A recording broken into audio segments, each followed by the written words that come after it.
1795 साली मराठ्यांच्या इतिहासातील जिंकलेली शेवटची लढाई ही शिवपट्टण म्हणजेच खर्डा तालुका जामखेड जिल्हा अहिल्यानगर या ठिकाणी झालेली होती।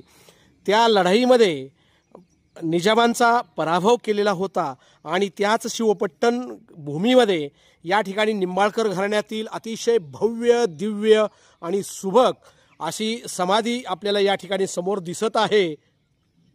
निंबाळकर घराण्यातील आप्पासाहेब निंबाळकर यांची समाधी असल्याचा या ठिकाणी उल्लेख होत आहे। अतिशय भव्य दिव्य अशी ही समाधी आहे। दगडी आखीव रेखीव कोरीवकाम या ठिकाणी केलेलं आहे। सुबक असं नक्षीकाम या प्रत्येक खांबावर केलेलं आहे। 12 खांबाची ही समाधी अतिशय सुंदर अशी दिसत आहे। पूर्ण दगडाने बांधलेली ही समाधी अतिशय सुंदर असा ठेवा ऐतिहासिक ठेवा या ठिकाणी आहे आणि हा ठेवा पुरातत्व विभागाने जतन करावा आणि याच्या परिसराची जी काही स्वच्छता असेल ती करावी आणि हा ठेवा जतन ठेवावा। धन्यवाद।